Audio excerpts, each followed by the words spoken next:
सत्साहेब ज्ञानी पुरुषों, पिछली वीडियो में आपने सुना भाग्य और कर्म। भाग्य और कर्म के मेल से इंसान को प्राप्ति होती है और उसका मेल अगर ना हो तो आया हुआ भी वापिस चला जाता है। आज हम सुनेंगे कि जो कर्म है वो बड़ा है या हम उसके नाम से या दिखावे से करें वो बड़ा है। इसके बारे में अगर हम पूरी तरह से समझ करते हैं तो इस वीडियो को अंत तक जरूर सुनिए और सुनकर निष्कर्ष निकालिए कि आज दुनिया में क्या हो रहा है और हकीकत कहानी है क्या। तो अब हम जानेंगे कि कर्म से ही सब कुछ होता है। नाम से कोई योगी हो और कर्म से योगी नहीं होता तो फिर वो योगी नहीं। जो योग के बारे में जानता है वही योगी होता है। भगवान कपड़ा पहनने से कोई भगवान नहीं बनता। भगवान बनता है भगवान जैसे कर्म करने से। इसी प्रकार कुल में जन्म लेने से कोई इंसान ऊंचा नीचा नहीं होता। ऊंचा नीचा अपने कर्म से होता है। कर्म अगर नीचे हैं तो हम नीचे हैं, कर्म ऊंचे हैं तो हम ऊंचे हैं। इसी प्रकार ज़्यादा धन होने से इंसान धनी नहीं होता। धनवान वो नहीं होते जिसके पास अनाप शनाप धन हो। धनवान वो होते हैं जिसके विचार धनी हो। विचारों का धनवान इंसान धनी होता है। रंग से काला सफ़ेद गोरा नहीं होता, बल्कि दिल से सफ़ेद और काला होता है। अगर हम इस समीकरण को पूरी तरह से समझ लेते हैं और जान लेते हैं तो इससे अगले चरण में हमें पता लगता है कि धार्मिक कौन होता है।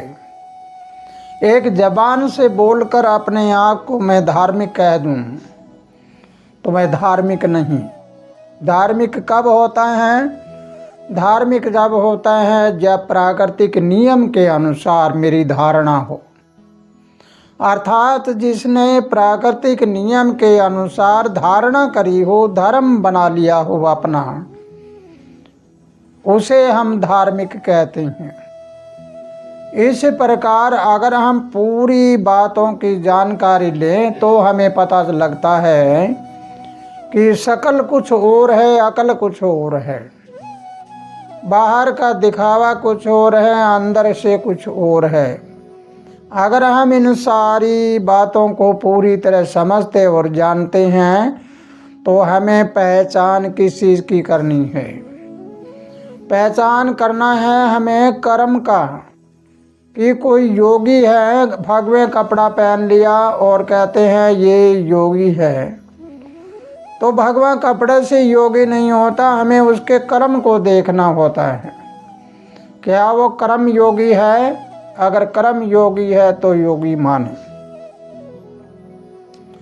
अगर तुम इस बात को पूरी तरह से समझते और जानते हो तो आपको आज एक रहस्यजनक बात और बताऊंगा कि हम सभी सुनते हैं, साधु भी कहते हैं किसी को, संत भी कहते हैं, ऋषि भी कहते हैं, मुनि भी कहते हैं।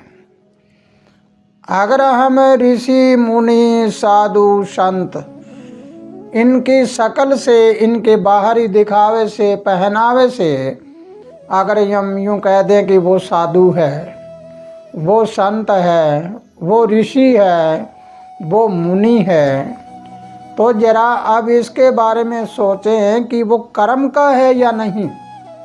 कर्म से अगर वो ऋषि मुनि है, कर्म से अगर वो साधु और संत है तो हम उसकी बात को मान कर चले, अन्यथा मत माने किसी का कहना।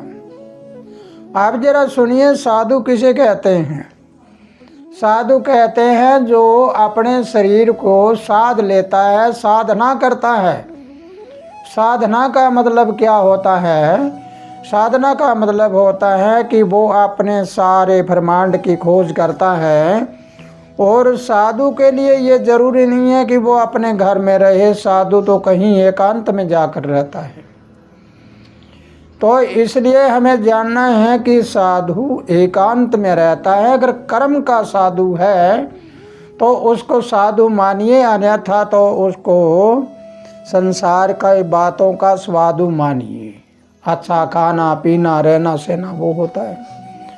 फिर आगे चलिए, साधु के बाद में नंबर आता है संत का।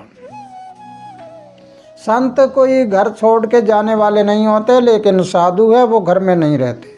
वो तो साधु तो कहीं घोरी साधु है, कहीं जंगल में रहने वाले हैं, कोई कहीं है, इस प्रकार होते हैं।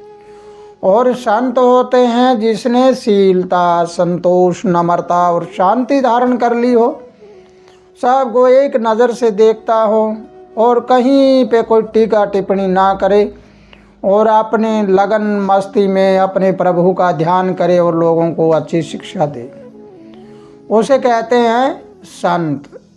संत का न कोई आश्रम होता, न कोई डेरे होते। संत तो घर में बैठ के भी हो सकता है, साधारण कपड़े में भी हो सकता है, कोई ज़रूरी नहीं कि वो भगवा पहने। उससे आगे आता है ऋषि। अब ऋषि के बारे में भी हमें और समझना है।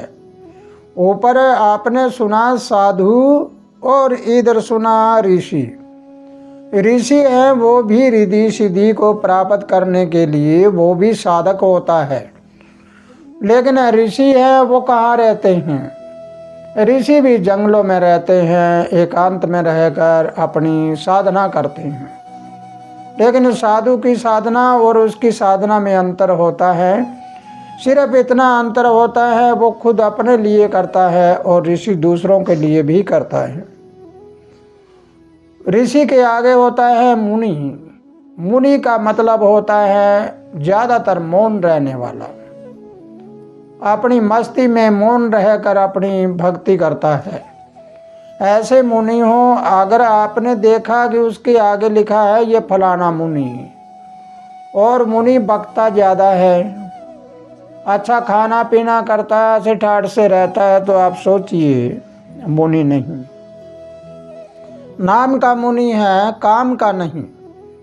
नाम का साधु हो, काम का ना हो तो फिर क्या होगा? नाम का संत हो और काम का संत ना हो फिर क्या होगा? नाम का ऋषि होगा, काम का ना होगा तो क्या होगा? इसलिए हमें दोनों रास्तों को पहचान कर चलना है। ये दुनिया, आज की दुनिया ज़्यादातर भटकान में है। देखने में कुछ और है और उसके अंदर कुछ और है। शकल कुछ और है, अकल कुछ और है। अगर हम इन सारी बातों की जांच करके देखते हैं और हम पूरी तरह से अपने दिमाग को पूरी तरह से संतुष्ट करके, और इसमें जैसे आपने सुना ना, कथाकार कहते हैं कि पर्वत को उठाकर समुद्र में डाला और शेष नाग का नेत्रा करके समुद्र को बिलोया, उसमें से 14 रत्न निकले। इस पहाड़ को समुद्र में कोई नहीं ले जा सकता, ये तो केवल एक मनगढ़ंत बात है, यानी ये तो एक कल्पना है, काल्पनिक बातें हैं। ये है हमारा पर्वत। इस पर्वत को इस संसार सागर वाली बातों में अगर हम अनुभव करके ऐसे बिलो के देखते हैं, शेष नाग क्या है? अनेक मुख वाला इस संसार की बातों वाला काल जाल। इस जाल में अगर हम इसको बिलो के देखते हैं तो हमारे अंदर ये 14 विद्याएं निकलती है, 14 रत्न निकलते हैं। इन रत्न निकलने के बाद फिर हमें ये पता लग जाएगा कि काम का क्या है, नाम का क्या है। नाम वाला क्या कर सकता है, काम वाला क्या कर सकता है। इसलिए सज्जन पुरुषों, प्यारे ज्ञानी पुरुषों, प्यारे बच्चों, अगर ये वीडियो आपको समझ आई है तो तुम सिर्फ इतना ही कर लेना, तुम समय जांच करके देखना। मेरा काम है आपको प्रकाशित करना, प्रभावित करना नहीं। प्रभावित करने के लिए अनेक गपोड़े मारने पड़ते हैं, लेकिन मुझे गपोड़े मारने की ज़रूरत नहीं, क्योंकि मैं तो आपको प्रकाशित करने आया हूँ।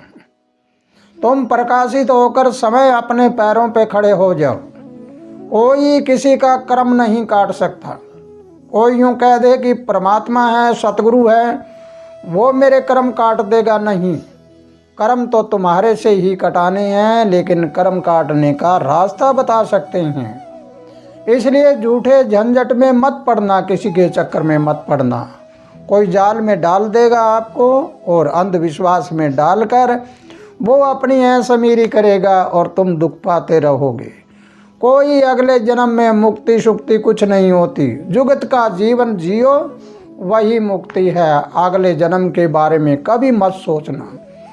आगे क्या होगा क्या न होगा, होगा वो देखा जाएगा, लेकिन वर्तमान का नतीजा ही तो कल निकलना है। आज जो कर्म करेंगे उसका फल ही तो भविष्य में मिलना है। फिर हम वर्तमान को सुधारें, यही सब कुछ है।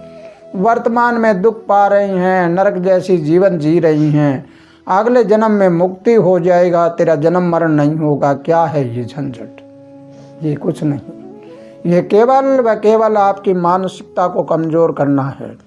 इसलिए बच्चों, इस बात को अगर आपने पूरा समझ लिया है तो मानसिकता कमज़ोर मत होने दीजिए। इसी अगली वीडियो में आपको बताऊंगा कि पाखंड कहाँ से चलता है, पाखंडवाद होता क्या है, और कैसे ये पाखंड फैल जाते हैं, और कैसे धर्म के संस्थापक आते हैं तब वो क्या कहते हैं, उसके बाद क्या होता है। इसी के साथ खुशहाल रहो, आनंद करते रहो। इस वीडियो को लाइक करिए, शेयर करिए और अपने विचारधारा को कमेंट बॉक्स में ज़रूर लिखिए। सत्सा है।